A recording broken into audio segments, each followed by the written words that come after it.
Y antes de empezar, ahora sí, buenas tardes a todos. Antes de empezar, quiero compartir con ustedes un pequeño video. Marce, ¿lo podés poner en pantalla? Dale, para, para que saco el otro que me quedó. Ahí está.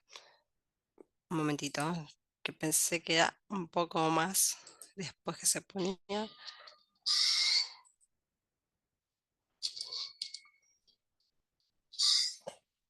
Em,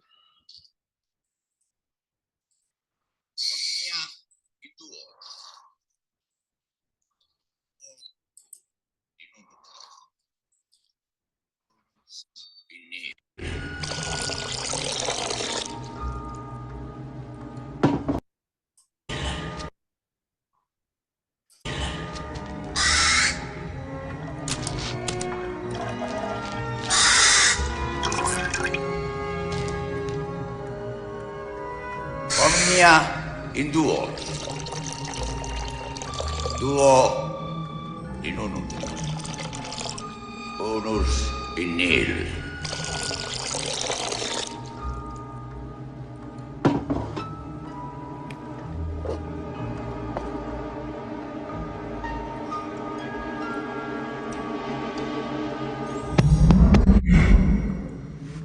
Nec quator, nec omnia, nec unus, nec nihil sumus.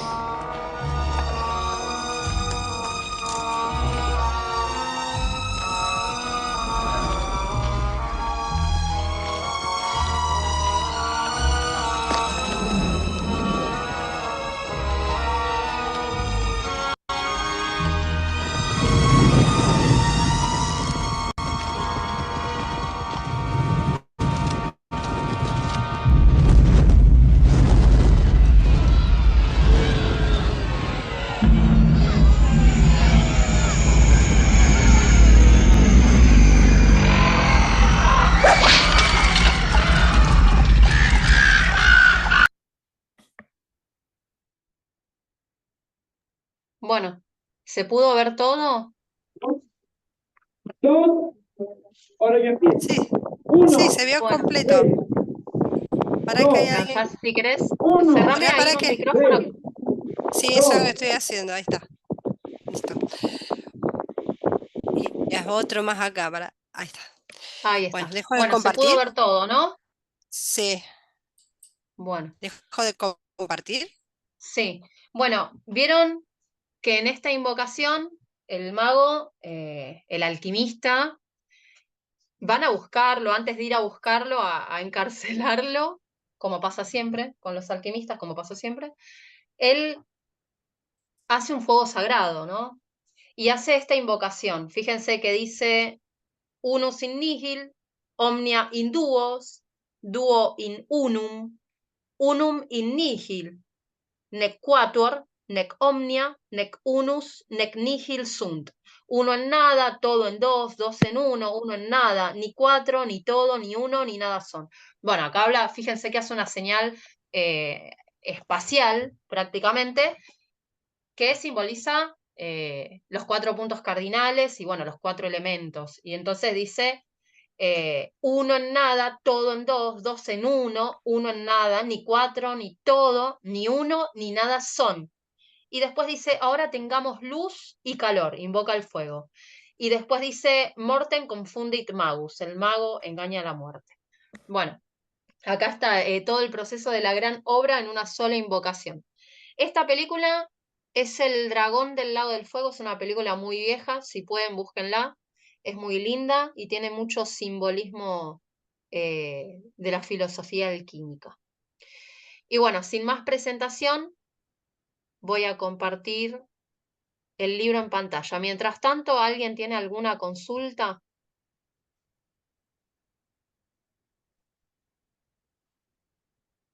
Tal vez es interesante ver cómo la invocación eh, empodera el ritual que está haciendo el alquimista, el mago. La importancia del uso del verbo, ¿no? El verbo creador, en la alquimia, en la magia y en la construcción de nuestro destino. Como un punto para destacar. Está bueno, siempre el verbo, como decís, es justamente el inicio, ¿no? de la creación.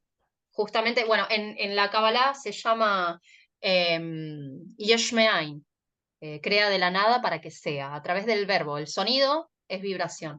Y la invocación, fíjense que Jodorowsky la usa mucho también para lo que es la psicomagia, y desde lo psicomágico o el ritual o la invocación tiene que ver con esto de expandir la vibración, intencionar. Y esto se utiliza muchísimo en la alquimia. Bueno, antes de empezar la lectura, ¿alguien tiene alguna consulta, algún aporte, algún comentario? ¿Cómo es que se llama la película? ¿El dragón de qué? Del Lago de Fuego. El dragón del lago. Ok. Sí, es de 1981. De que es así, solamente se llama así, dragón del lago es porque no tiene autor. Ay, la verdad que el autor lo desconozco. Pero bueno, en YouTube está. No creo que esté en otro lado porque es una película ya viejita. Así que bueno, vamos a comenzar si nadie tiene ninguna consulta, ningún Oh, comentario. Iniciamos con la el lectura. Sí, resumen, el el resumen, resumen, sí, por favor, sí, Marce, el resumen primero. dale, ahí está. Bueno, el resumen del capítulo 2, de lo que se leyó la semana pasada. El laberinto de la simbología. Los filósofos certifican que jamás hablan más oscuramente que cuando parecen expresarse con precisión.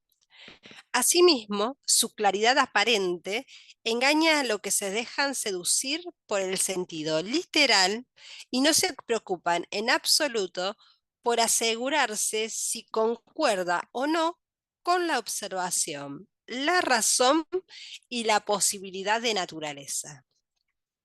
Los que quieren hacer nuestra obra mediante digestiones, destilaciones vulgares, todos ellos están fuera del buen camino, sumidos en gran error y dificultad, y privados para siempre de conseguir su objetivo, porque todos esos nombres y palabras y maneras de operar son nombres, palabras y maneras metafóricos. No deja de sorprender al investigador serio que, a pesar de la gran variedad de advertencias al respecto, muchos interesados en la alquimia continúan interpretando literalmente las palabras de los viejos maestros. ¿Qué callar?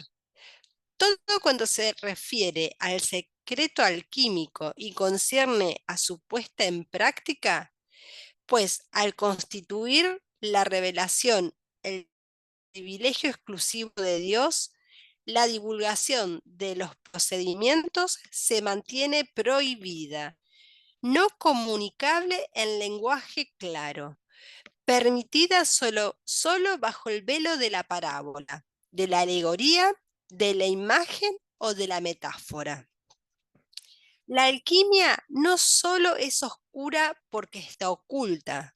No, dice, alquimia tan solo es oscura porque está oculta. Los filósofos no disponían de otras fuentes para ocultar a unos lo que querían mostrar a otros, más que las metáforas y símbolos diversos. Se indica que todo lo que tenga que ver con el arte sagrado posee un doble significado o un significado que no es aparente.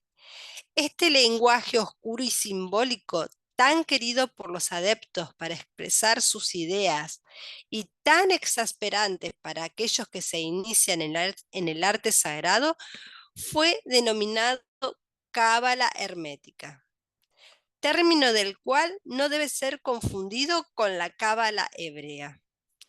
La cábala proporciona la causa, da el principio y revela la causa de las ciencias. Conocer la cábala es hablar el fuego, es hablar el fuego secreto, lengua de Pegaso, la lengua de caballo. La cábala y el simbolismo toman vías diferentes para llegar a la misma meta y para confundirse en la misma enseñanza. Son las dos columnas maestras levantadas sobre las piedras angulares de los cimientos filosóficos que soportan el frontón alquímico del templo de la sabiduría. Pronto uno se da cuenta que una enmarañada jungla de palabras e imágenes le cierran el paso a la comprensión de ese algo más. Con asombro vemos cómo la misma materia o sustancia es llamada con diversos nombres. Este sujeto tan vulgar y tan despreciado se convierte seguidamente en el árbol de vida, elixir o piedra filosofal, obra maestra de la naturaleza ayudada por el trabajo humano, pura y rica joya de la alquimia. El espíritu universal materializado en los minerales bajo el nombre alquímico de azufre constituye el principio y el agente eficaz de todas las tinturas metálicas. Todo el trabajo del arte consiste en animar este mercurio hasta que aparezca revestido del indicado signo. Y los autores antiguos llamaron a este signo sello de Hermes, sal de los sabios, marca y huella del Todopoderoso, firme de este y también estrella de los magos, estrella polar, etc. Otros filósofos, no a gustos con estos términos y descripciones, han agregado los suyos: calcinación, denudación, separación, trituración, asación, etc. Nos costaría trabajo creer que todos estos nombres hacen referencia al mismo proceso. Ejemplo similar tenemos en la descripción del Revis: amalgama o compuesto, unión del azufre y el mercurio, lo cual es comparado a una lucha durante su primer encuentro. Este combate singular de los cuerpos químicos, cuya combinación produce el disolvente secreto, ha dado tema a una gran cantidad de fábulas profanas y de alegorías religiosas. Cadmo clamando la serpiente en un roble, Apolo matando con sus flechas al monstruo Pitón y Jasón matando al dragón de Cólquida. Horus combatiendo al tifón del mito osiriano y muchos más ejemplos sobre estas batallas que se fueron nombrando anteriormente. Y bueno, y hasta acá llegamos. Ahora tenemos que continuar con el capítulo 2. Gracias, Marce. Hola, ahí con los Bueno, alquimistas. No, está bien. ¿alguna pregunta en base a esto? ¿Algún aporte? Bueno, vamos a seguir con la lectura entonces. Los alquimistas, al describir los procesos de la gran obra, no fueron tímidos para introducirse en el lenguaje simbólico de diferentes religiones, filosofías y oficios.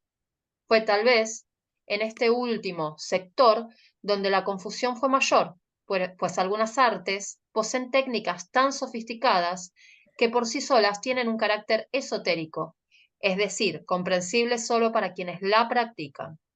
Entonces, si sus tecnicismos y conceptos son utilizados para expresar simbólicamente el proceso alquímico, el resultado sería que el vulgo tomaría por literales las fórmulas e indicaciones. Tal fue el caso de la metalurgia y la espagiria medieval. También, a través de la metáfora y el simbolismo, los alquimistas se infiltraron en la religión.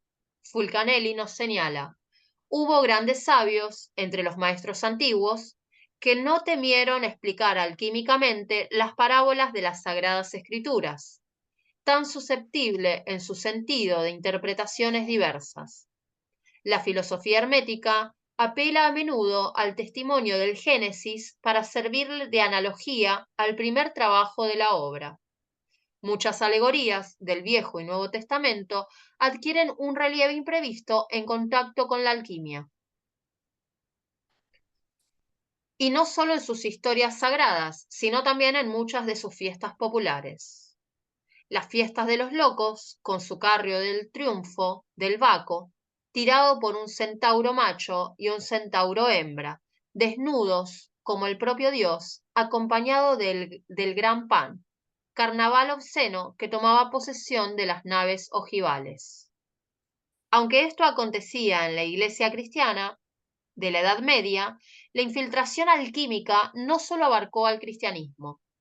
Antes de la existencia de este, las religiones latinas, griegas, persa, egipcias y caldeas presentaban en su mitología y tradiciones la señal del espíritu alquímico, siempre velado bajo el lenguaje de la metáfora. Si bien puede acusarse a la alquimia de expandir sus enseñanzas a la sombra de otras religiones o filosofías, no debe olvidarse que su espíritu alegórico e imaginativo enriqueció las creaciones artísticas de las instituciones con las cuales convivió, dándoles así presencia histórica y permanencia en el tiempo. Por tanto, su deuda con aquellas está sobradamente saldada. Y así como utilizó a las instituciones religiosas para la expresión de sus enseñanzas, la alquimia hizo exactamente lo mismo con algunos oficios y artes. Como ya lo habíamos mencionado, la metalurgia, la espagiria, alquímica primitiva, el vidriado, la orfebrería, la alfarería y muy especialmente los canteros y constructores de catedrales, contaron con verdaderos alquimistas entre sus filas. Ellos, aprovechando el lenguaje técnico de sus oficios, escribieron textos dedicados a la gran obra, su materia y procesos. Fue tal vez la espagiria, como química naciente, llena de asombro y descubrimientos ante la incógnita del mundo material y sus leyes, y por su influencia en la medicina y otras ciencias, la que sirvió mejor de vehículo para la exposición del arte alquímico. En una época en que la materia empezaba a revelar sus misterios, el descubrimiento de nuevos compuestos y elementos brindaron esa amplitud de espíritu tan necesaria para la expresión y práctica de la gran obra. Todo era posible y hasta la sustancia más sencilla y el proceso más simple podía encerrar dentro de sí el secreto de la creación. No es de extrañar que la alquimia, siempre a través de su lenguaje metafórico, haya utilizado el vocabulario espagírico y la imagen de sus manipulaciones para expresar sus enseñanzas. Escila y Caribdis para el estudioso, pues paso a confundirse lo real con lo metafórico, o como indica el budismo zen, se confundió la luna con el dedo que la señala. Es semejante embrollo nos arroja también Fulcanelli, temeroso de haber sido demasiado claro en algunas partes y así haber violentado la promesa del secreto, nos envuelve con una cortina de humo a través de la palabrería técnica y las expresiones químicas.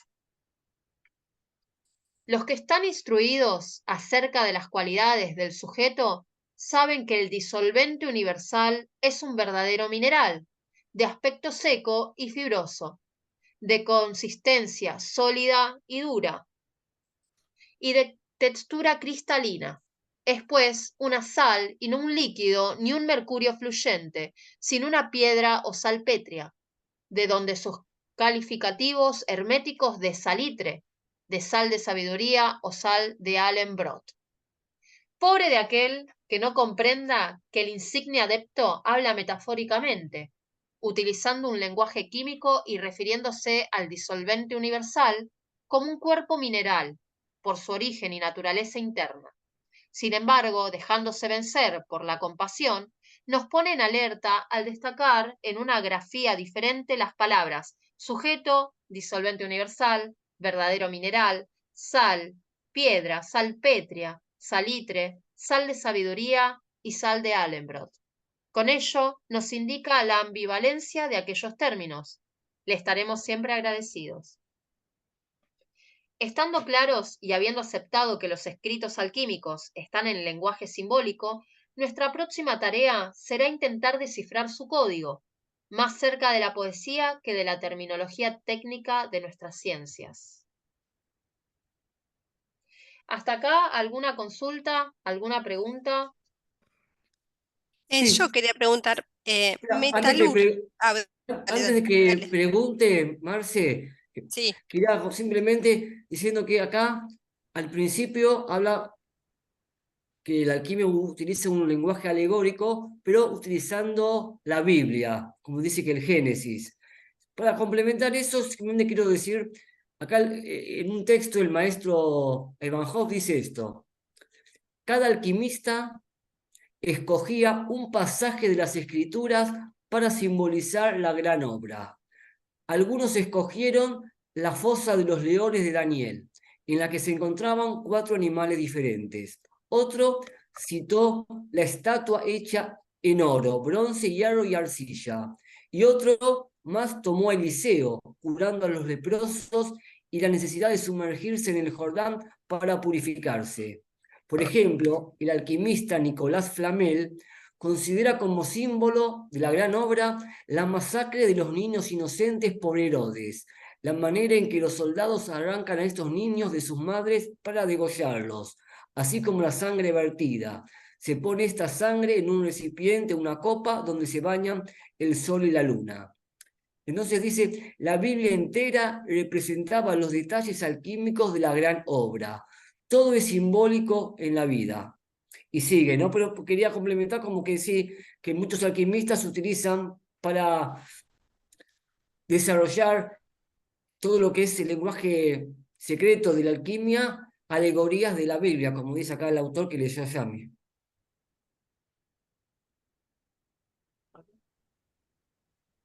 Sí, Ale, con respecto a lo que estás diciendo, entonces el que escribió o quienes escribieron la Biblia tenían también este conocimiento, ¿no? Que fue descubierto o recreado por esos alquimistas que después vinieron.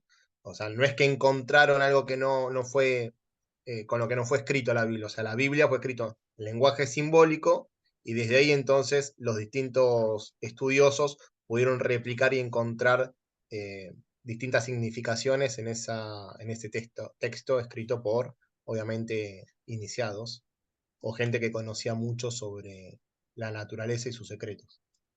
Otro punto también para destacar es que toda la enseñanza esotérica está escrita en lenguaje simbólico. O sea, leer literalmente un texto, ya sea religioso o espiritual, es apegarse a la letra muerta y perderse el espíritu.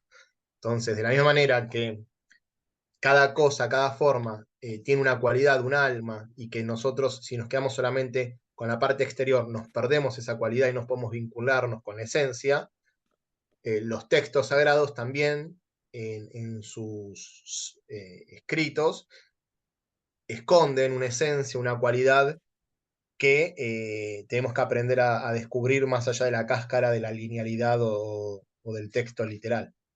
Y eso es también de ir viendo distintos niveles de profundidad y relacionarnos con esa esencia, también produce una alquimia en nuestra comprensión, una transformación interna. Eso solo quería decir. Hay algo Marce, importante ahí, Sebas. sí. Bueno. no, yo solamente quería preguntar, viste que vos nombraste, que se nombró en el texto metalurgia y espagidia es la palabra. O sea que metalurgia Sí. trabaja con los minerales y espagidia con los vegetales. ¿Así La sería o no? espagiria No sé, trabaja pregunto porque no con sé. el reino animal y con el reino vegetal. Significa separar y Sí, religar y volver a unir. Y la metalurgia, sí, bueno, trabaja con los metales, que es más propiamente lo que es la alquimia. ok, Trabaja a listo, nivel gracias. mineral. Jesús,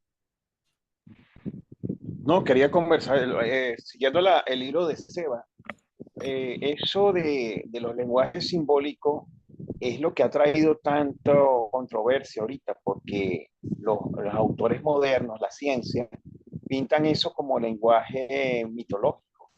Y entonces se está haciendo ver que todos los conceptos de la Biblia son mentiras, son filosóficos, son alegorías, pero los personajes no existieron, cuando en realidad hay una parte de la parte histórica, hay una parte de la parte, o sea, son varias formas de percibir la Biblia. Y una de las formas de percibir la Biblia es ese lenguaje profundo esotérico. Por ejemplo, Jesús existe desde un personaje histórico, pero también Jesús existe desde un personaje alquímico o un personaje esotérico esotérico en tal parte. O sea, hay una representación de él que representa algo. Pero claro, ha traído tanta confusión porque la interpretación literal de las cosas ha hecho que primero haya una mala interpretación por los hermanos católicos en alguna parte de esto, pero a través de eso los modernistas ateos han aprovechado para decir eso, que simplemente mitos que se crearon, fantasías que se crearon a través de lenguajes de alegoría que no son reales, que no tienen nada que ver con la vida real, cuando hay parte de la realidad y hay parte de esa enseñanza esotérica profunda, que de hecho hay autores, hay seguidores de escuelas iniciáticas que siguiendo esos lenguajes alegóricos en sus pinturas, en sus artes, representaban esos simbolismos para dar idea de que esas alegorías podían continuar como un lenguaje simbólico de sabiduría en el futuro.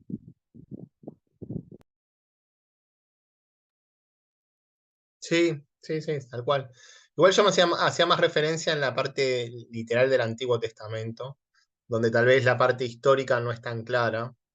Por ejemplo, yo cuando fui a Egipto hablaba con los guías y ellos me comentaban que en realidad no hay registro de que haya un pueblo que haya sido esclavizado y que a lo largo de todo el antiguo Egipto poco hubo de esclavitud. Que eso no hay registro de un pueblo esté sometido al yugo del faraón.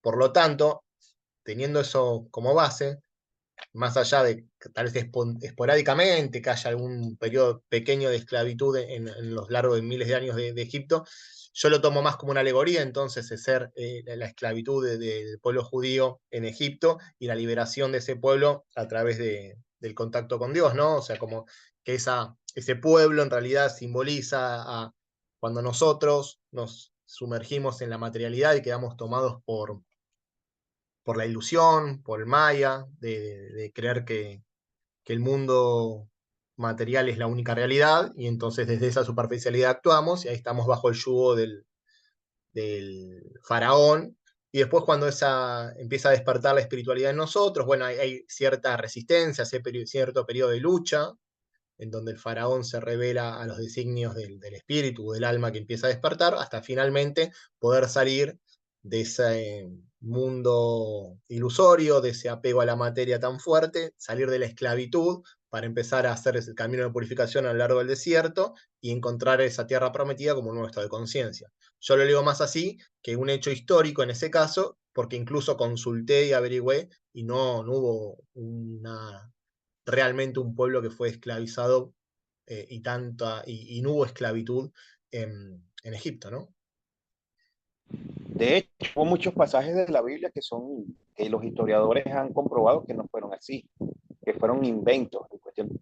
Pero claro, es que es una mezcla entre lo histórico y entre lo simbólico y lo alegórico en un momento determinado.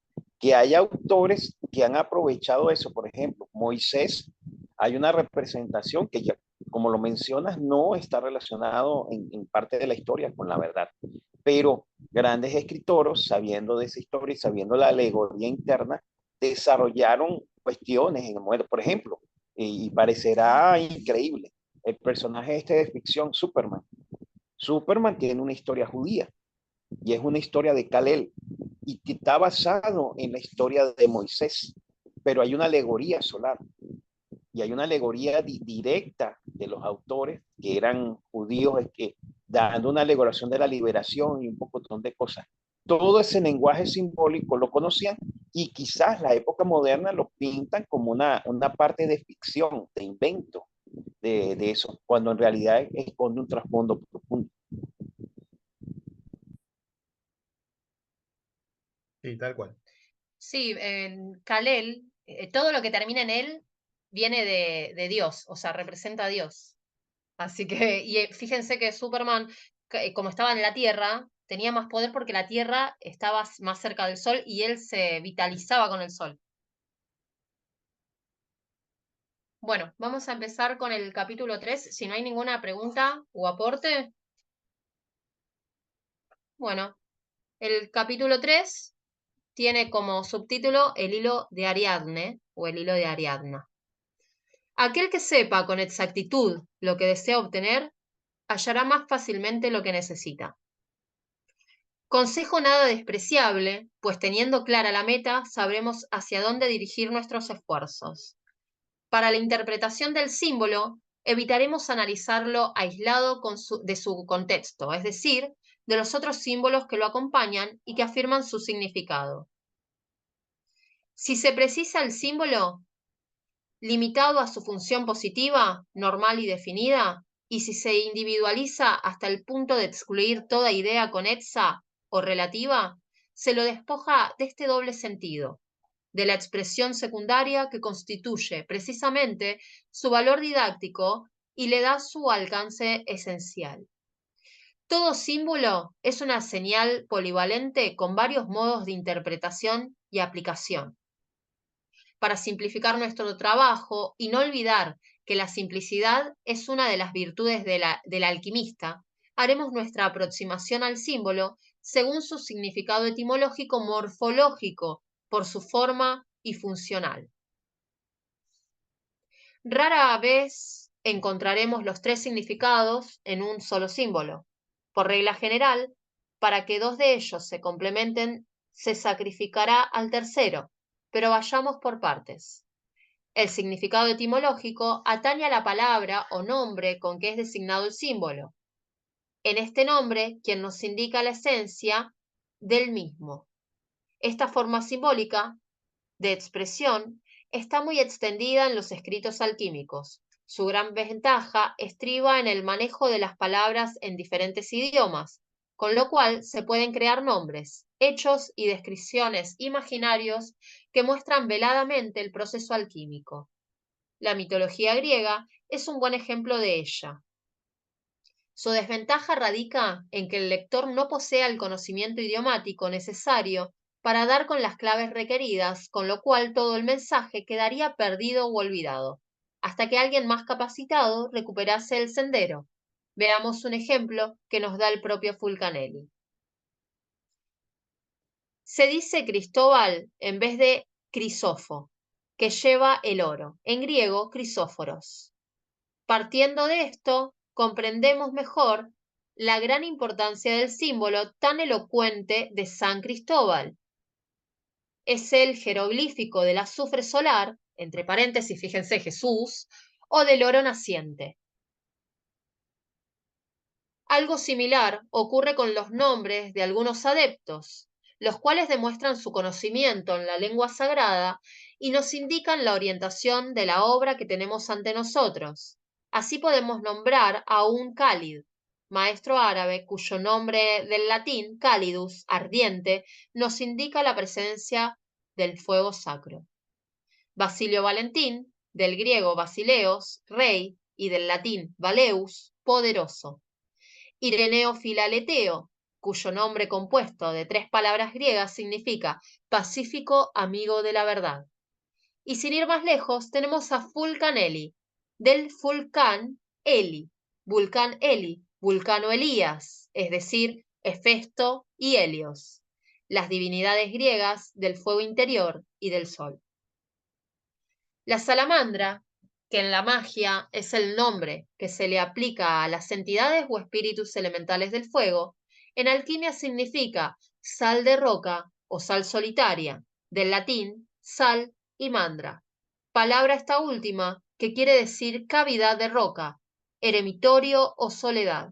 Para el alquimista es el jeroglífico del fuego secreto de los sabios. La serpiente que devora su cola, el uroboros de los filósofos griegos, con el cual ha traducido la unión del fijo y del volátil, del cuerpo y del espíritu, viene de oura, cola y boros, devorador. Dentro del uso de las palabras, los adeptos han utilizado una variante, la cual consiste en asignar a cada letra de un nombre un sustantivo o adjetivo, con lo cual vendrían a constituirse frases o mensajes ocultos dentro del mismo término. Algunas de las más conocidas son INRI, Igne Natura Renovatur Integra, el fuego de la naturaleza lo renueva todo, y Vitriol, visita interiora terrum rectificando invegnis occultum lapidem, visita el interior de la tierra rectificando, hallarás la piedra oculta. ¿Hay alguna consulta hasta acá? Estamos viendo ya simbología, ¿eh? Simbología Sí. alquímica. Esta parte etimológica, claro, aquí estamos hablando de la época media, me imagino que nos vamos a los griegos, nos vamos a la época helenística.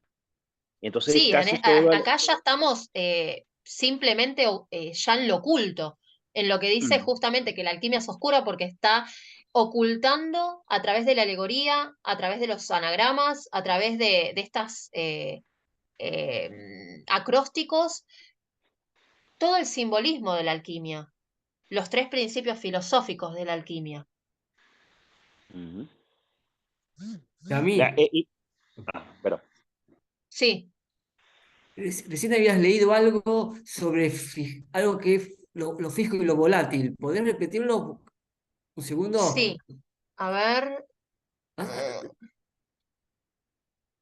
espera que no sé dónde está, si está más arriba o está en recién, este no, sí, último recién, a párrafo. ver. Ahí.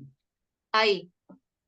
¿La Que- serpiente que devora su cola? ¿El uroboros? sí, lee Sí, sí, sí.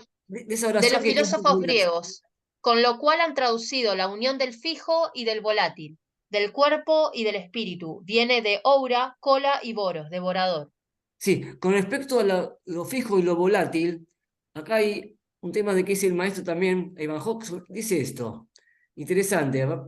Los alquimistas emplean otro lenguaje, hablan de fijar lo volátil, es decir, retener lo que por definición se escapa, que es lo volátil, el espíritu.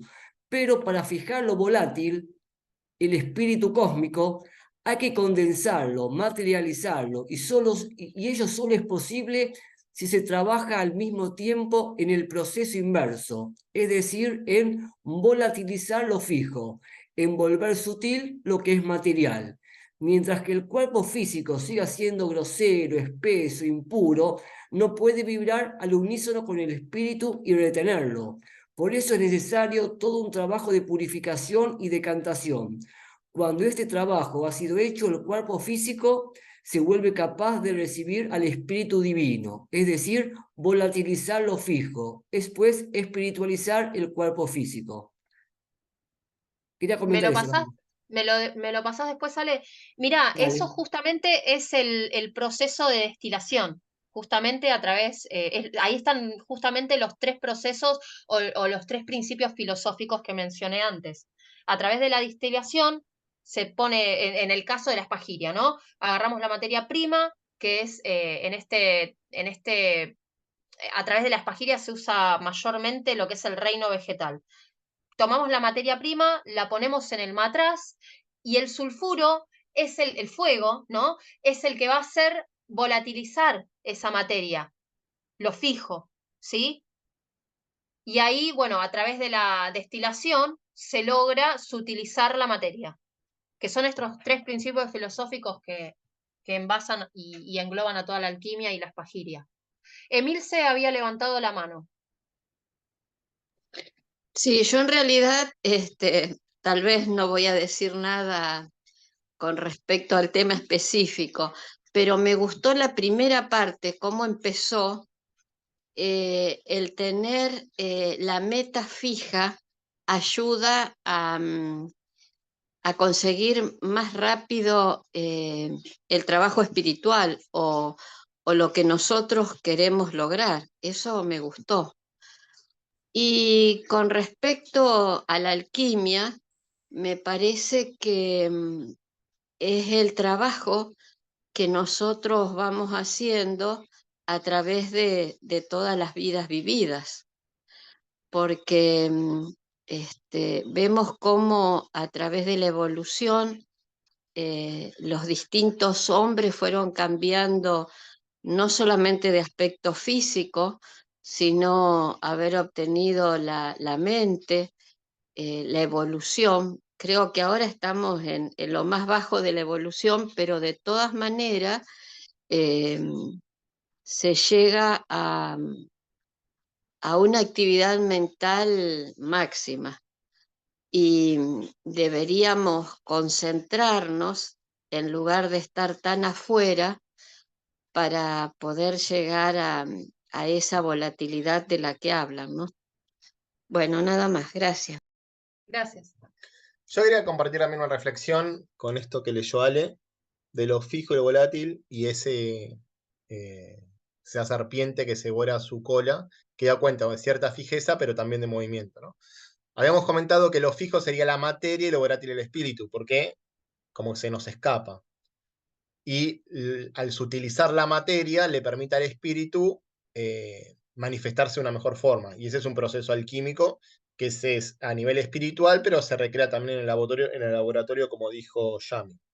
Ahora también desde otra perspectiva complementaria, podemos considerar al espíritu como fijo y a la materia como volátil, en el sentido que las formas van cambiando, no la materia en esencia, pero sí las formas con que esa materia se va organizando, y lo fijo es el espíritu porque persiste, ¿no? Entonces, a lo largo de muchas encarnaciones, nosotros tomamos diferentes cuerpos, esos cuerpos serían los que van cambiando, pero el espíritu siempre se sostiene. Entonces, también se habla de lo masculino como el espíritu, fijo en el sentido que no cambia, y lo femenino, la materia que va vistiéndose con distintas formas como aquello que es volátil. Entonces, según desde dónde nos aproximemos a esta fijeza o a esta volatilidad, puede ser una cosa u otra, ¿no? Para no cristalizarnos en una idea. Eso es lo que quería compartir. Con respecto a lo que dijiste, Milce, es justamente una de las leyes herméticas, ¿no? Como es arriba es abajo o como es macrocósmicamente es microcósmicamente. Justo había escrito ayer que la ley de afinidad genera que se precipite lo negativo más rápidamente, en vez de aquello que deseamos precipitar, ¿no? Si intencionamos y seguimos con la misma frecuencia de pensamiento y hablamos negativamente, solo manifestaremos aquello que vibramos. Para poder precipitar y trabajar y para poder precipitar o manifestar lo que deseamos en un nivel elevado, es preciso trabajar con la llama violeta, con la ley del perdón y cambiar la frecuencia mental, la frecuencia mental, hacer conciencia de mi ángel solar y me dejo conducir también como instrumento de ese gran poder que habita, ¿no? Que habita en nosotros, que es la seidad o el yo soy. La purificación para alcanzar este proceso y abandonar viejos patrones y normas instalados es a través de la alquimia, es a través del fuego purificador, ¿sí? Es lo que va a sublimar esas asperezas o esas escamas, esos clipot. Bueno, no sé si Muchas alguien más quiere gracias. hacer. No, no hay de qué. Gracias a vos, Emilce. ¿Alguien más quiere hacer alguna consulta o algún aporte? Sí, Yami, esta parte alquímica en la relación con lo interno y la parte alquímica en relación con lo externo. Acuérdate que en aquella época a los autores los mataban porque querían supuestamente construir el oro y entonces había una manifestación. Sin embargo, de la química, de la alquimia nace la química y todos los procesos de transformación, eso. Pero, ¿dónde es el punto de separación entre la alquimia externa, entre lo que querían hacer los magos como pociones o como ritual para hacer una transformación como una pólvora o algo por el estilo, al proceso interno, al químico que se está generando en el espíritu, en la mente, en lo que atraemos, ese tipo de cosas? Lo hago como pregunta. Para mí, desde lo que a mí me enseñaron, el maestro Apiano León de Valiente 1, Javier Acuña, Emanuel Mari, los procesos primeramente son a través de la práctica. Al invocar, al utilizar la materia, al ver los procesos en el laboratorio o en el atanor, ahí vos estás haciendo un proceso psicológico, ¿no? De lo que está ocurriendo con la alquimia. Y esa transformación después se produce en el adentro. O sea, para mí pasa primero por el afuera para adaptarlo en el adentro. O sea, cuando entendemos a través del afuera de lo que pasa con la materia, de lo que pasa en el laboratorio, porque yo laboro y oro en el laboratorio. Es eso, el laboratorio. Estoy haciendo un trabajo conjunto, que después lo voy a espiritualizar en lo interno. Para mí no hay una separación del externo y el adentro. Para mí, el trabajo en laboratorio implica también un trabajo interno, va en conjunto, o sea, es más, sin la práctica no puede haber la interna, la espiritualidad, porque no podemos, o sea, a través de las metáforas nada más o a través de la literalidad, entender qué es lo que pasa, cuál es todo el proceso cuando yo estoy invocando. eh, o sea, lo primero que yo hago es plantar una planta, ¿no? Yo quiero que esa planta tenga los atributos de Júpiter. Entonces la voy a sacar un jueves, la voy a cosechar un jueves, la voy a trabajar a través del sonido, ¿sí? A través de una invocación, y voy a elevar una invocación a Júpiter, ¿sí? Y si quiero trabajar con el fuego y el mercurio, voy a invocar a las salamandras, ¿sí? Y voy a invocar también a Mercurio. O sea, estoy trabajando constantemente con la vibración, con la energía, estoy laborando constantemente a través de la oratoria, a través de la energía del sonido. Y después estoy viendo todo un proceso alquímico que para mí es mágico. Así que para mí no hay una separación, para muchos hay una separación. Para mí en lo personal, no. Claro, ya. Otra pregunta rapidito, Yami. Sí. El proceso alquímico y el libre albedrío astrológico. Los grandes magos en la antigüedad se valían del recurso de la alquimia para alterar procesos generados por los planetas, porque sabían sus atributos, sabían sus cualidades, y utilizando y sintonizándose con las cualidades y con los atributos de los planetas, lograban generar el proceso alquímico para generar un cambio de circunstancia en lo que se le presentaba, tanto internamente como externamente. ¿Qué conoces acerca de eso? Sebas tiene un ejemplo que me lo contó. Contáselo, Sebas. Claro, en el libro Autografía de un Yogi, de Yogananda, él habla de los brazaletes astrológicos, que se organizan, se construyen a partir de distintos metales y piedras según la carta natal y la configuración de algún momento especial de esa carta natal, es decir, el movimiento de la carta natal en algún periodo dado. Y él cuenta como a él y a otras personas, su gurú le sugirió algún tipo ¿cómo se llama?, de pulsera para que lo use, y a partir de la mezcla de esos metales y piedras y la energía que ocasionaba esa mezcla, esas fusiones de metales, neutralizar en una medida cierta karma condicionante, sobre todo que tenían que ver con enfermedades. Así que ustedes buscan el libro Autografía de un Yogi, hay claros ejemplos que cuenta Yogananda de cómo a través de esas pulseras, es decir, el uso, el conocimiento de las vibraciones de los metales y de las piedras, pueden en una medida neutralizar las influencias, entre comillas, maléficas de ciertos periodos astrológicos. De hecho, ya la tintura tiene esa función. Una tintura, un aceite que trabaja a nivel orgánico. Sí, fíjate que eso que estaba mencionando Seba, se llama, el artículo se los voy a mandar, se llama Venciendo las Estrellas. Y es una conversación de Yutesh Ward y Paramahansa Yogananda. Ahora, me llama la atención porque como estamos hablando de la alquímica media y de la época helenística, los sacerdotes, creo que eran los de Zoroastro, ellos colocaban diferentes piedras en los chalecos, dando configuraciones de cómo estaban colocadas las piedras para manifestarse a través de una energía de un planeta determinado y alejar la mala vibración de ese planeta. Creo que esos eran los zoroastros. Sí, los Kohanim, que son los sacerdotes hebreos, también lo hacían. Tenían el Urim y el Tumim, uno en cada hombro, y después en el efod tenían las 12 piedras representando a las 12 tribus. O sea, estas 12 tribus son los 12 discípulos, los 12 signos del zodiaco, bueno, tiene un montón de simbolismo. Ellos sacaban esas piedras del efod, de los hombros, el urín y el tumín. Una era negra y la otra era blanca o lechosa, y consultaban, lo utilizaban como oráculo, ¿no? Y la que era negra se ponía blanca o la que era blanca se ponía negra, de acuerdo a la contestación. Así que era común en esa época.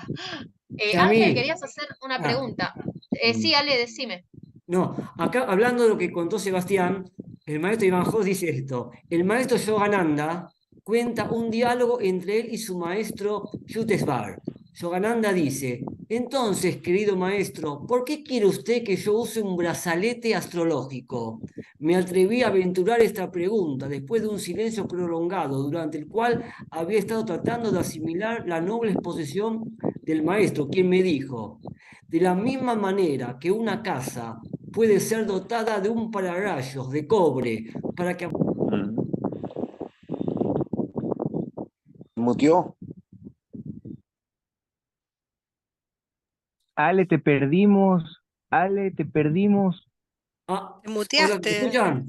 ¿Me escuchan? Sí, sí, te Sí, Fui escuchamos. yo, perdón, perdón, quedaste en la quería taza sacar de el ruido cobre. y te muteé a vos, Ale, fue sin querer. ¿Podés repetir? ¿Se escucha? Eh, ¿Se me escucha? ahora Ahora, sí. ahora se Dale. escucha. Entonces Yogananda le pregunta a su maestro, querido maestro, ¿por qué quiere usted que yo use un brazalete astrológico? Entonces el maestro le dice, de la misma manera que una casa puede ser dotada de un pararrayos de cobre para que absorba las descargas eléctricas, así el templo del cuerpo puede ser beneficiado por diferentes medidas protectoras. En épocas pasadas, nuestros yogis descubrieron que los metales puros emiten una luz astral que obra poderosamente contra las tendencias negativas de los planetas. Radiaciones sutiles, eléctricas y magnéticas están circulando constantemente en el universo. Cuando el cuerpo del hombre se está beneficiando, no se da cuenta. Cuando estás, digamos, bueno, voy a ver esta parte. Los metales puros emiten una luz astral que obran poderosamente contra las tendencias negativas de los planetas. O sea, ahí está un poco sobre por qué el maestro le dio a Yogananda, le dijo que se ponga tal metal, tal brazalete. Es alucinante. Por favor, compartilo también. Claro, Vale. claro. Fíjate Ángel, algo, Llame. sí, sí, Ah, perdón. Jesús. No, no, está bien, Eh, Jesús. Ángel, hable tuyo, después yo hablo ahorita. Ya estás buscando la palabra. Amigo, no, al contrario, participa, adelante, aquí estoy. Aquí estoy, amigo. Dilo, Ok. dilo, adelante, por favor.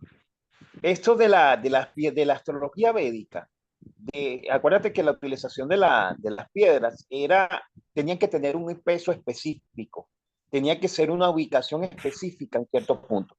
Lo interesante de esto es que es raro la utilización de la astrología preventiva, lejos de la parte de los védicos. Los védicos son expertos en eso, a través del ayuno, a través de los mantras, a través de la utilización de las piedras, a través de la utilización de los metales, a través de la meditación, como herramientas que trabajan sobre el libre albedrío de manera mecánica, porque es una manera de reducir. Fíjate que él tenía un dolor del hígado y él logra que aproximadamente tenía tanto periodo de tiempo y él lo reduce a unos días el dolor. O sea, contrarresta notoriamente. Claro, tú le dices esto a un astrólogo occidental moderno y van a decir, este está loco, se volvió loco y de dónde está sacando esas locuras.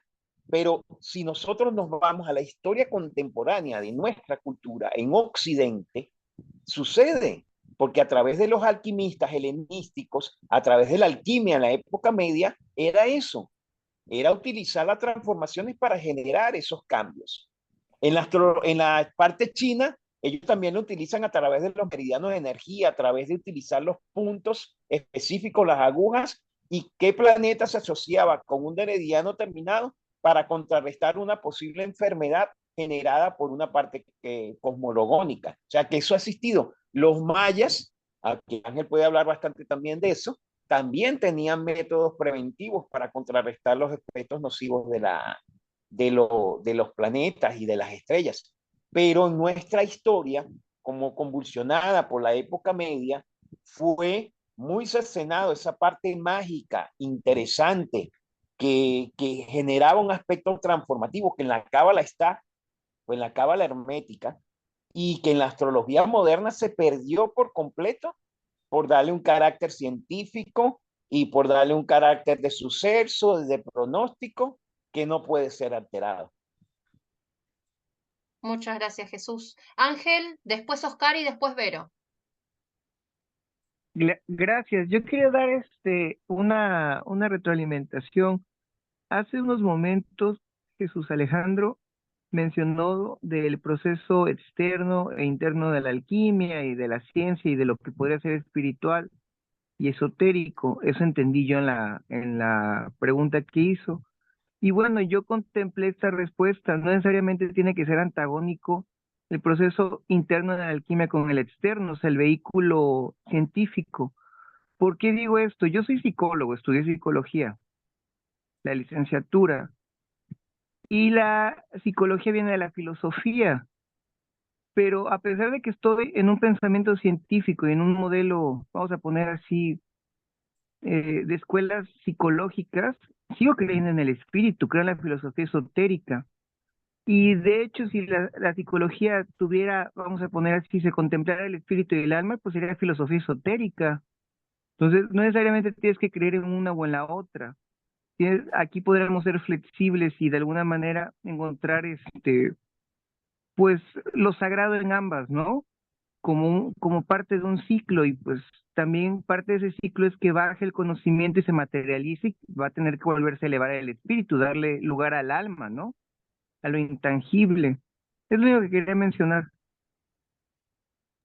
Muchas gracias, Ángel. Oscar Ocampo. Saludos, muy buenas tardes, noches. Una Buenas preguntota, tardes. el título de los dos libros que dijeron es Ortografía de un Yogi de Yogananda y el otro es Venciendo las Estrellas, también de Yogananda. Autobiografía, no ortografía. Autobiografía. Autobiografía de un yogi. Autobiografía. Ok, Vamos a ponerlo en el gracias. grupo igual, en el grupo de Ah, WhatsApp. perfecto. Gracias. Vero Venciendo las Villaseñor. estrellas es un capítulo. Venciendo un capítulo de autobiografía de un yogi. Gracias, Sí, hola. Jesús. Hola. Perdón. Bueno, yo estoy muy nueva en estos temas, espero no estar diciendo cosas que no corresponden, pero me hicieron pensar en algo. Bueno, yo ahora sé, perdón, mi perro, yo ahora sé por las clases referente a la cierta sensibilidad que tiene Virgo. Yo soy Virgo. Y bueno, ustedes saben que a veces nos catalogan a personas que tenemos sensibilidad o intuición así como raras, ¿no? La mayoría de la gente. Entonces, a mí me pasaba que soy muy sensible a ciertos lugares. Puedo estar cerca de una persona o puedo estar en algún lugar y me empiezo a sentir mal, a veces hasta me enfermo de volver el estómago, de darme temperatura y cosas así, cuando estoy en un lugar donde no me siento a gusto. Entonces dije yo, desconociendo todos estos temas, dije, debe de haber alguna forma de cuidarme, porque me decía mi hermano, tú eres bien débil, de todo te enfermas, eres así y así. Y yo decía, no es eso, es otra cosa. Entonces empecé a usar, siempre me atrajo mucho la plata. Empecé a usar un brazalete de plata, un anillo de plata, otro anillo de plata, y empecé a detectar que me dolía en donde estaba el brazalete o el anillo, pero yo ya no me sentía tan mal. Ya no me sentía tan mal. Después empecé como que a moler clavo, canela, y mezclarlo con un poco de alcohol y todo eso. Y cuando salgo de casa, todo esto es intuición porque nadie me lo ha enseñado. O no sé si estoy mal o yo sola me estoy, eh, ¿cómo se llama? Como con estas situaciones psicológicas, yo sola me lo estoy imaginando, pero cuando salgo de casa y me pongo esa loción y me pongo este brazalete y mis anillos, cuando regreso, aunque esté en un ambiente muy pesado, ya no me siento tan mal. Entonces, lo que decían de los metales, lo que dicen de contrarrestar, lo que he estado aprendiendo en astrología de la intuición, de sensibilidades, de los planetas y todo esto, ahora yo comprendo mejor, inclusive a las personas con las que yo me exaltaba, ahora digo, ni siquiera es su culpa, es culpa bueno, no hay ni culpa, están aquí tal vez para que yo trabaje, para que yo maneje mi paciencia, mi comprensión, mi amor, todo esto. Y realmente he tenido en estas pocas semanas que me he unido a ustedes una transformación alquímica muy, pero muy fuerte, muy fuerte.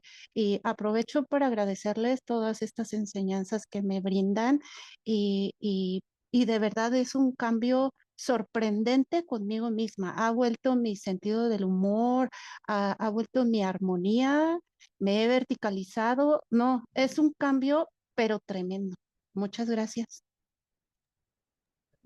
Muchas gracias, Vero. Sí, es interesante lo que planteas. Los lugares tienen su energía, por eso se nos recomienda ir a lugares donde haya armonía, porque tiene su impacto eso en nosotros.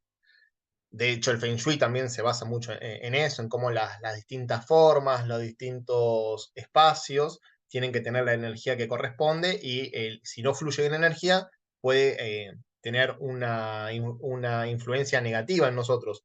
Después las personas, si hubo energías negativas en esos lugares, si hubo peleas, hubo crímenes, también eso queda impregnada el lugar y hay muchas anécdotas incluso de Kumar al respecto de no comprar o no recibir en regalo algún lugar porque ahí hubo un crimen y si se hacía cierta actividad y todavía no había sido limpiado ese lugar, podía perjudicar a la actividad y a las personas. O sea, es verdad que cuando uno va a ciertos lugares se puede sentir influenciado por esas energías que quedaron con las que quedó impregnado el lugar.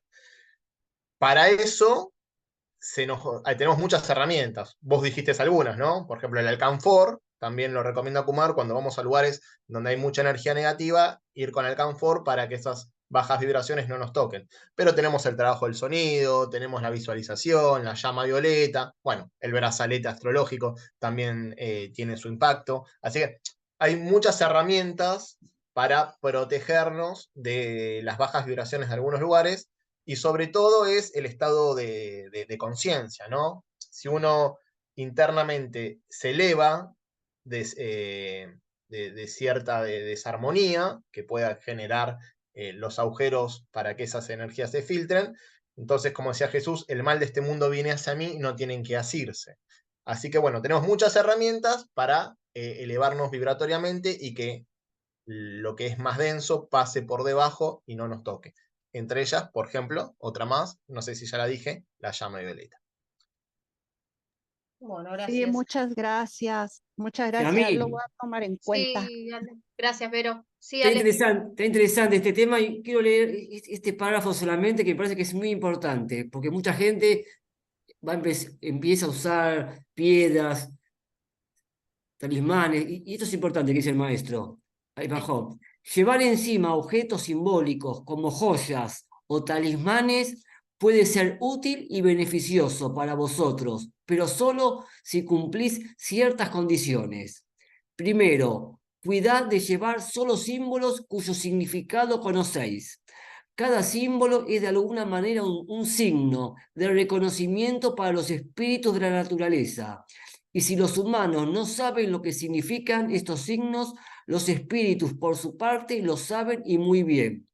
Por lo tanto, atención, los símbolos siempre están unidos a unas entidades y todos aquellos que se sirven de ellos llegan hasta estas entidades y establecen contratos con ellas que pueden costar muy caro. Además, sabed que a los espíritus del mundo invisible no les gusta ser tratados a la ligera. Aceptan ser molestados, incluso les gusta que vayamos a ellos, pero si queréis utilizarlos para satisfacer intereses egoístas, un día os volveréis sus víctimas. Solo podéis pedir sin peligro la ayuda de los espíritus invisibles si los ponéis como vosotros al servicio de la causa divina. Bueno, pero en síntesis, lo que está diciendo es, ojo con los talismanes, con las piedras que nos ponemos, porque tienen símbolos y están unidos a ciertas entidades que no conocemos.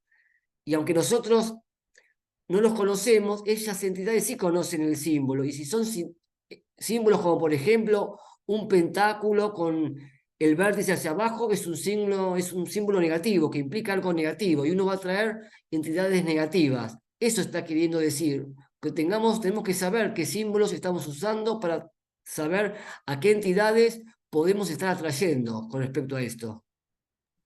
Ale, y ahora aún peor con los tatuajes. Hay mucha gente que se tatúa símbolos, vamos a poner así, esotéricos, y ni siquiera sabe qué representan, y se los ponen en la espina vertebral o en Muy algún bien, punto de Ángel, lo los que estás chakras. diciendo. O sea, no Exactamente. saben en verdad lo que están haciendo. A mí Muy me ha bien, tocado Ángel. mucho ver gente joven, gente de 20 años, 25 años, y bueno, me ha tocado ver que se tatúan situaciones esotéricas, cartas del tarot, Mm. situaciones de símbolos de runas, y en verdad les digo, bueno, ¿y sabes qué significa? No. Y se tatúan exactamente la espina dorsal o la columna, se tatúan las muñecas, se tatúan el ombligo, o sea, alrededor del ombligo, y yo digo, si supieran todo el daño que se están haciendo. Abren portales, Ángel, abren portales, eso es lo increíble. Quería comentar algo aquí también rapidito, también, ya me disculpa que te interrumpa también, que creo que quieres conversar de esta parte.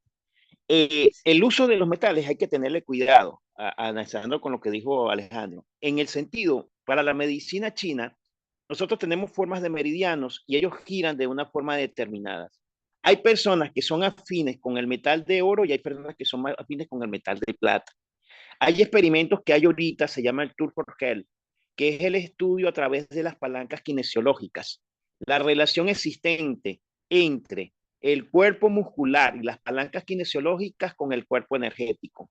Tú puedes detectar a través de las palancas kinesiológicas si un metal altera tu estado eléctrico o magnético del cuerpo, porque cuando eres de plata, el meridiano gira hacia atrás, que es los meridianos centrales. Eso los chinos lo conocen muy bien. Y eso hace que la persona tenga tendencia receptiva.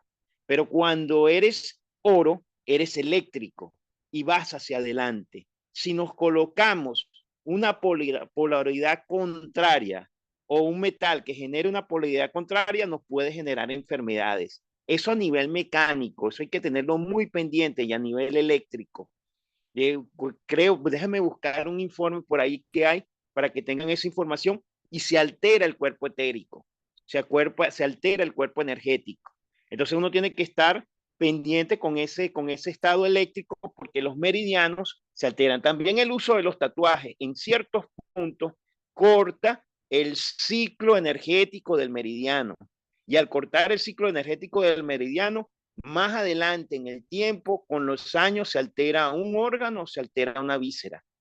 Y el término esotérico, que eso es, que ya mi, bueno, expandirá la jueza, es el término del exorcismo y todas estas entidades que podemos traer a través de talismanes de entidades del bajo mundo, entidades como los asuras, como esas entidades que están allí, que pueden generar grandes problemas. Yo no sé si Ángela ha tenido experiencia con eso, pero cuestiones de la gente que ha jugado con la Ouija, de gente que ha jugado con elementos que están fuera y terminan con daño psicológico y alteraciones que hasta a veces ni la parte científica puede darle respuesta. Gracias, Jesús. Con respecto a lo que dijo Ale, bueno, primero vamos a decir, Seba siempre me dijo de cuidar la trama etérica, justamente. O sea, los objetos punzantes producen el rasgado de la trama etérica.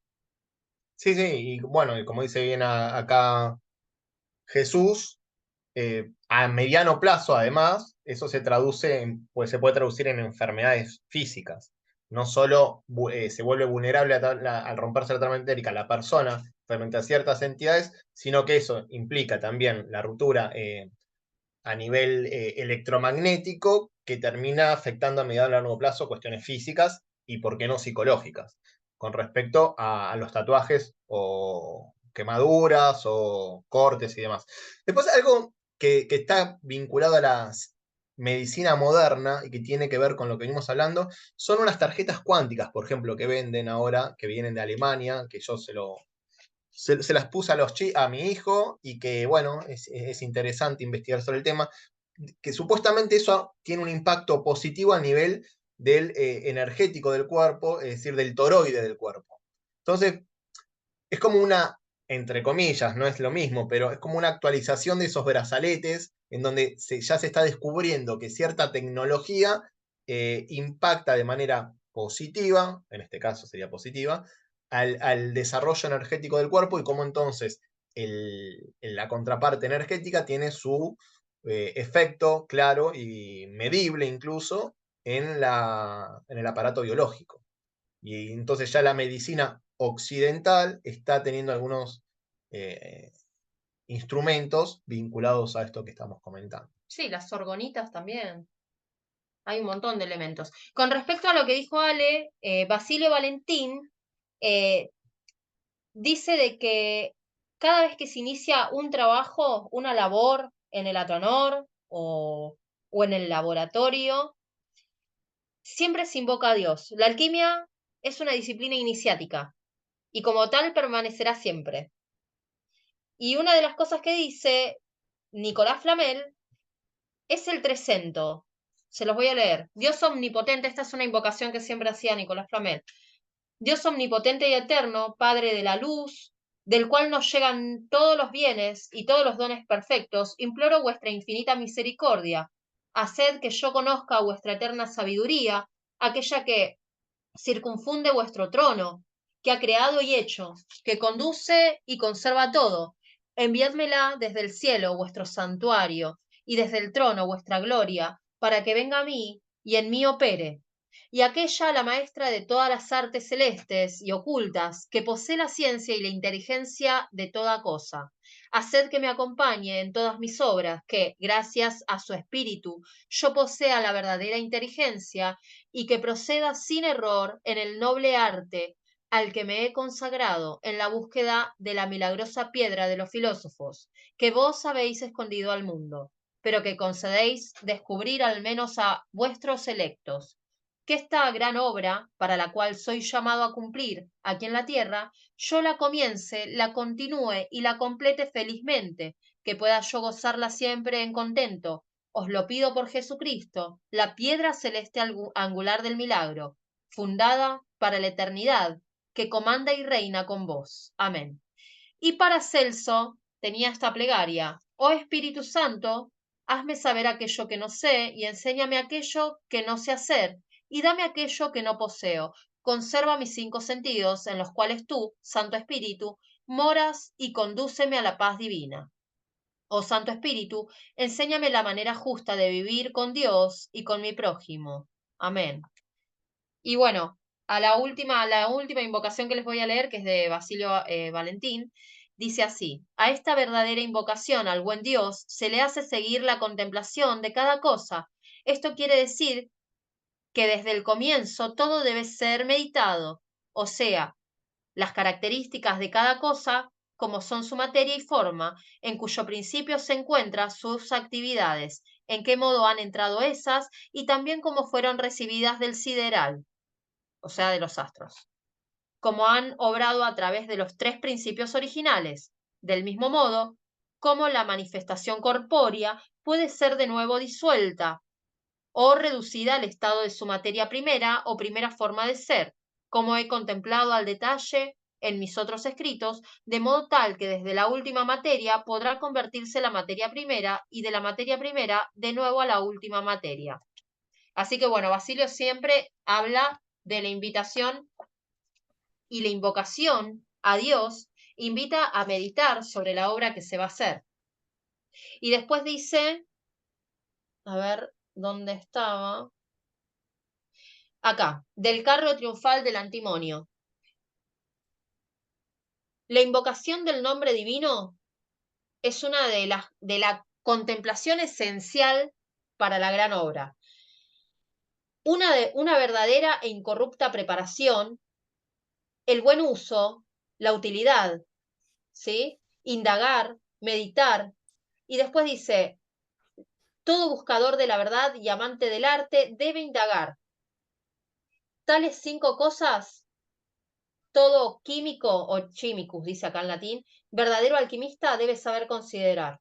La meditación, la indagación, la invocación del nombre divino, la contemplación de la esencia, la verdadera e incorrupta preparación y su buen uso y la utilidad. Bueno, ¿alguien más quiere hacer un aporte, algún comentario, alguna duda? Yami, solamente que subas después al grupo todo eso que dijiste ahora, de los distintos autores e invocaciones, ¿puede ser? Bueno, voy a Gracias. leer este párrafo de vuelta porque me parece muy interesante. Dentro del uso de las palabras, los adeptos han utilizado una variante, la cual consiste en asignar a cada letra de un nombre un sustantivo o adjetivo, con lo cual vendrían a constituirse frases o mensajes ocultos dentro del mismo término. Algunas de las más conocidas son INRI, Igne Natura Renovatur Integra, el fuego de la naturaleza lo renueva todo, y Vitriol, Visita interiora, terram rectificando invenies, occultum lapidem. Visita el interior de la tierra, rectificando hallarás la piedra oculta. Es necesario aclarar que los alquimistas no eran blasfemos, no intentaban alterar el mito dentro del cual infiltraban su enseñanza, sino que usaban la imagen religiosa, popularmente extendida, para plasmar sus conocimientos. Para ellos, Cristo no era el Hijo de Dios, sino la piedra filosofal. La Virgen María no era la madre de Jesús, sino la materia prima sobre la cual hacían sus manipulaciones y de la cual nacía la piedra solar, o sea, Cristo. Ya hemos mencionado que esta costumbre no solo fue utilizada con el cristianismo, sino prácticamente con todas las religiones, filosofías, ciencias, oficios y artes que estuvieron al alcance de los imaginativos hijos de la gran obra. Un caso similar veremos al final de este trabajo, en donde bajo un anexo expondremos la obra del alquimista contemporáneo Ambrosius Gral, que utiliza el mito o cita de Lucifer para mostrar el proceso de la obra alquímica. Finalmente, para acabar con esta explicación del significado etimológico, nos gustaría dar un ejemplo de las implicaciones y variantes que esta técnica encierra. Cuando los alquimistas usan el término metal o metálico, ¿a qué se refieren? ¿De qué están hablando? Alguno pensará que señalan los cuerpos minerales que se definen bajo este término y cuyas propiedades características son comúnmente conocidas. Sin embargo, desde el más estricto sentido etimológico, metálico es todo aquel cuerpo o sustancia capaz de alterarse, transformarse, convertirse o cambiarse a un estado líquido o diluido. Es similar al término metamorfosis, que indica cambio o alteración de la forma. Bajo este aspecto, el término metal va ampliando su significado, pero aún no ha sido dicho todo. El prefijo meta, constitutivo de la palabra metal o metálico, puede ser relacionado con la divinidad andrógina Mete, de los ofitas, quien figuraba como la natura naturante o natura germinans, según nos indica el maestro Fulcanelli en sus moradas filosofales, y que se emparentaba con la diosa griega Metis, la prudencia. Se sabe que estos adoradores de la serpiente realizaban un rito llamado bautismo de Mete, el cual se llevaba a cabo por intermedio del espíritu o el fuego. Entonces, metálico podría venir a significar desde esta nueva perspectiva algo así como fuego líquido de la naturaleza o fuego o espíritu fluídico de la naturaleza. Finalmente, podríamos asociar el término líquido con el griego like, luz, con lo cual metálico significaría transformable en luz o más allá de la luz. Todas estas conjeturas vienen a ampliar el sentido de los términos y nos ayudan a ver con otros ojos el uso de las palabras y su significación en los textos. Analizaremos ahora la interpretación morfológica del símbolo, es decir, según su forma aparente o conceptual. Vamos a dar algunos ejemplos tomados del misterio de las catedrales y luego los estudiaremos. Si a mí, Sí, te digo por la hora, ¿hasta qué hora continuamos hoy? no sé, ya tendríamos que ir terminando. ¿Quieren que siga un poco más? Marce, ¿cuántas páginas faltan? ¿Sabes? Faltan muchas. Bueno, vamos a hacer este párrafo y lo dejamos acá. Pero antes de ser tallada para servir de base a la obra de arte gótica y también a la obra de arte filosófica, débase a menudo a la piedra bruta, impura, material y grosera, la imagen del diablo. Ahora bien, esta figura, destinada a representar la materia inicial de la obra, humanizada bajo el aspecto de Lucifer, entre paréntesis, portador de la luz, la estrella de la mañana, era el símbolo de nuestra piedra angular, la piedra del rincón, la piedra maestra del rinconcito. Voy a hacer una aclaración aparte. Recuerden que más arriba habló del símbolo de la piedra angular, también como el Cristo, ¿sí? Después dice, veamos aquí que la materia prima de la obra recibe la imagen del diablo y de la piedra angular. La piedra angular era la piedra base sobre la cual se sustentaba y proyectaba todo el edificio gótico. Por tanto, nuestra materia prima se identifica con ella por ser la base sobre la cual se realiza toda la manipulación alquímica. Sin embargo, también es el diablo, primero de los ángeles caídos, espíritu sumergido en la caótica materialidad que ha perdido su aspecto divino, pero que a pesar de ello conserva dentro de sí la chispa necesaria para purgar su pobre situación. Es Lucifer el portador de la luz y del fuego, Prometeo encadenado a la espera de Hércules alquímico que lo libere de su prisión. Bueno, acá, para terminar, ¿no? Quiero hacer la aclaración de que Lucifer también es el que trae este libre albedrío, el que trae el conocimiento. La serpiente, ¿no? La serpiente. Del Edén.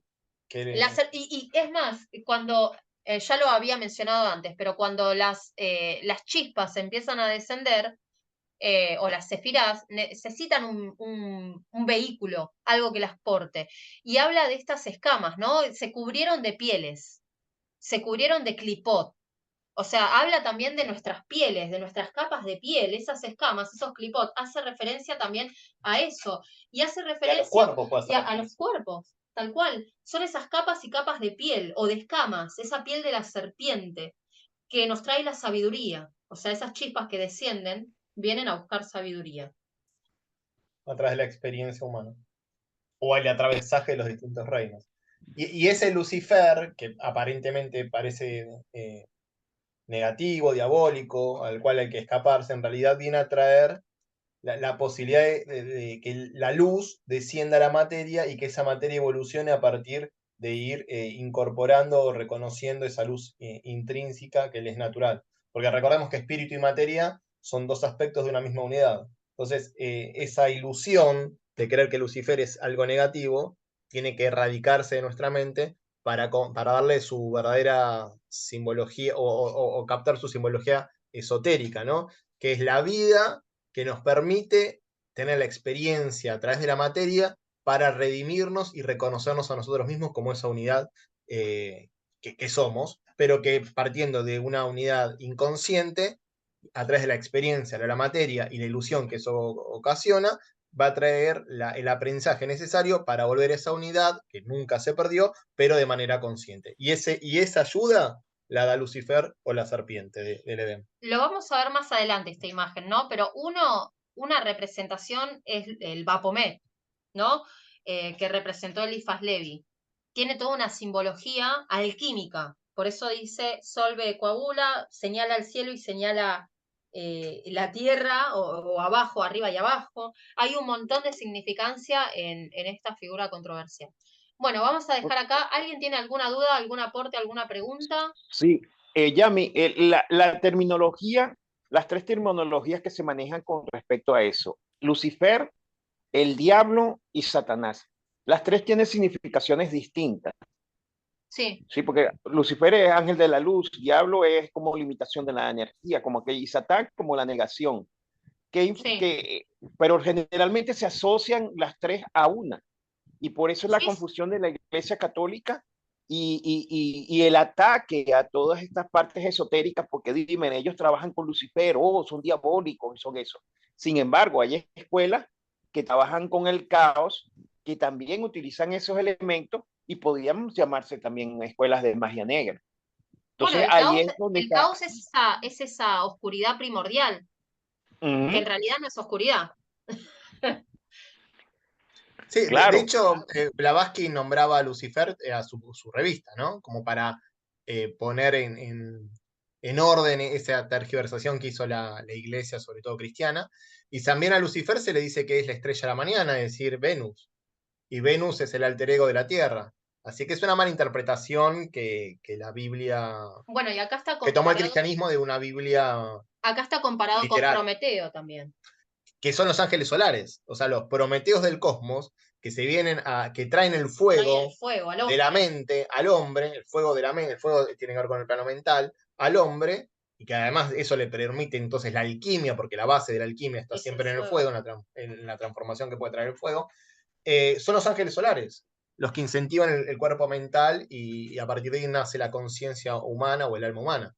Y se queda atado a la piedra, es decir, están atados ese es el sacrificio que hacen esos ángeles solares a lo que ellos parecen ser como una especie de prisión material, porque vienen de planos tan excelsos que bajar a traer ese fuego a nosotros, que estamos evolucionando en la materia, para ellos es un sacrificio y están, entre comillas, sufriendo hasta que somos Encadenado. liberados. ¿Y quién lo libera? Hércules. Hércules. ¿Y quién es Hércules? Es el discípulo que pudo evolucionar, desarrollar todas sus cualidades, todos los aspectos de la divinidad en él, pudieron, eso que está en potencia, ponerse en acto, y entonces el ángel solar es liberado por el iniciado de la cuarta, que alcanza la cuarta iniciación, para que pueda volver a su plano cósmico, al plano mental cósmico. Porque ya Hércules sería el equivalente a la conciencia de ese ángel solar. Así que bueno, claro, es entonces, todo muy interesante. Con claro, esto respecto sería a fuerza. Satanás, sí, Jesús. Ajá. Comenta, que te iba a comentar eso, pero eso me interesa lo de Con Satanás. respecto a Satanás, en hebreo es Hasatán. El rabino explica que significa adversario y siempre nos decía, el adversario puede ser una silla. Vos siempre te levantás a la mañana, vas a la cocina medio dormido y en tu camino siempre está esa silla que te llevas por delante. Ese es Hasatán. Ese es el adversario que hace que tropieces en tu camino. Pero no como algo Ok. malo, porque esto lo explica también el cabalista Sabam, diciendo que Satán en realidad es un servidor de Dios. O sea, lo que viene es a probarnos, a mostrarnos ciertas debilidades para que la podamos superar. Entonces, ese Satán que da la idea de enemigo, y por lo tanto están en esa concepción la separatividad, lo que viene a mostrarnos es lo que todavía tenemos que superar. Entonces, es como un aspecto de la vida que nos tienta o nos muestra aquello que tenemos que superar para seguir aprendiendo y creciendo en la unidad de la vida. Otro de los nombres cabalísticos que hay para Lucifer significa protector de la creación de Dios, que no se enseña mucho, pero que está dentro de los libros del Zohar. Imagínate. Ahora, me hiciste acordar, Seba, de la película El Diablo con el Diablo. El final de la película, que al final el diablo y Dios estaban de acuerdo en hacerle la vida imposible al tipo. Ahora, me pone a pensar una cuestión porque fíjate que al final del Tratado de Fuego Cósmico, en los capítulos finales, habla de los magos negros y de los magos blancos. Y te habla del mago negro como aquel que trabaja para sí, para el egoísmo, para el ego, con fines personalistas, mientras que el mago blanco trabaja por el servicio y para todo, por el concepto el concepto del gran plan. Entonces Bueno, por eso, sí, ajá, ahí sí habría una diferenciación, porque eso sí habría que diferenciarlo. Hay gente que es mago negro y no lo sabe. pasa que ahí está la invocación, ¿no? El ego es la materia prima con la cual vamos a trabajar. Si no está la invocación a Dios, o sea, si no está la intención de trabajar a través en la gran obra y no existe esa invocación o ese trabajo divino, esa materia prima nunca va a sublimar. Entonces, ¿para qué va a trabajar? Sí, igual también esos magos negros son parte del plan, ¿no? Sí, O sea, y son parte de lo que nosotros tenemos que aprender a trascender, que tienen que ver con el remoto pasado, porque están asociados a la separatividad propia de la identificación con la materia. Entonces, forman parte del inconsciente del logos planetario, esos magos negros, que él deberá depurar y que nosotros estamos en ese juego participando para trascender el nivel la existencia de estos magos negros implica. Por lo tanto, pueden encarnar lo que nosotros entendemos como Satán, pero no deja de ser esa energía aquello que nos desafía para superar y trascender. Así que hasta eso, mismo tibetano lo llama los hermanos de la mano izquierda, o sea, entendiendo que es todo parte de la vida y de la fraternidad propia de la existencia una. Bueno, bueno. ¿hacemos el cierre? Que ya estamos bien pasados. Después seguimos trabajando en el grupo. Recuerden que tenemos un grupo de WhatsApp vinculado a cada uno de nuestros trabajos y hay uno entonces asociado a este trabajo de alquimia. Ahí pueden hacer preguntas, aportes, siempre referidos a lo que trabajamos, ¿no? Bueno, gente, hagamos el cierre. No sé si hay algo en pantalla, si no, no importa. Espalda recta. Aflojamos las tensiones del cuerpo. Enfocamos la atención en el entrecejo. Y realizamos una respiración lenta, suave, uniforme y profunda, inspirando y exhalando por nariz.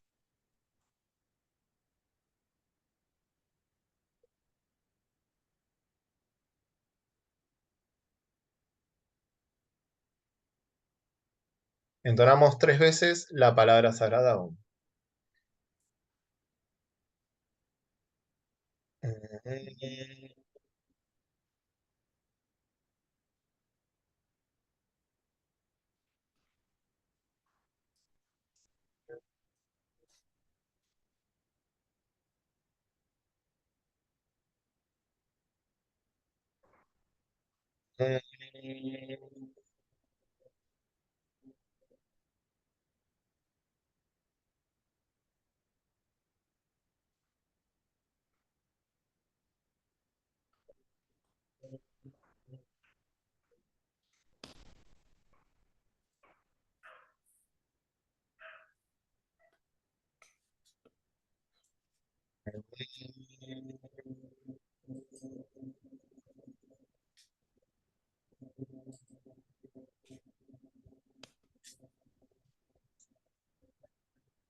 Loka samasta sukino bhavantu. Loka samasta sukino bhavantu. Loka samasta sukino bhavantu.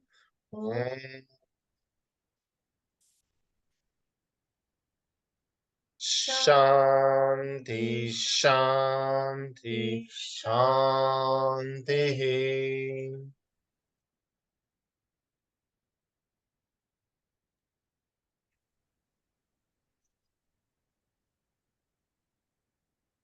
lentamente y luego una respiración suave y profunda, inspirando y exhalando por nariz, retomamos la percepción habitual. Bueno, gente, muchas gracias a todos. Recuerden que, como os dije antes, tenemos un grupo de WhatsApp vinculado a este trabajo de alquimia. Súmense, que se compartió el link ahí en el chat. Y después también los invitamos a los otros trabajos que van a comenzar en la semana, el lunes con un curso básico de teosofía, a partir de las 8 p.m. de Argentina. El miércoles estamos con Doctrina Secreta, el tomo 1, Cosmogénesis, también en el mismo horario, a partir de las 8 p.m. de Argentina. El jueves tenemos el espacio Astrología Espiritual, estamos leyendo el libro de Mercurio, también a partir de las 8 p.m. Y el viernes tenemos Tratado sobre el Fuego Cósmico, que es complementario a Doctrina Secreta, en una modalidad mixta, a partir de las 7:30 p.m., se hacen casi 2 horas de trabajo el viernes, que es por Zoom, y a la vez presencial en Capital Federal, acá en el barrio de Caballito, en Argentina. Y los sábados nos vemos entonces de vuelta con los que quieran seguir con esta lectura del libro vinculado a alquimia. Así que tenemos un montón de actividades, están invitados a todos, y también los invitamos a que se suscriban al canal, que ahí se suben todas las clases que quedan grabadas, y al margen que se suben al respectivo grupo de WhatsApp, también se suben al canal de YouTube, donde están más de 300 actividades que ya fuimos grabando. Y compartan para que la enseñanza siga creciendo y llegando a más personas. Inviten a gente, a todos los que quieran, ya sea al canal de YouTube, a nuestras actividades por Zoom o a los grupos de WhatsApp, para que esto siga creciendo. Bueno, gente, muchas gracias, bendiciones a todos, que estén muy bien. Saludos. Hasta luego. Gracias a todos.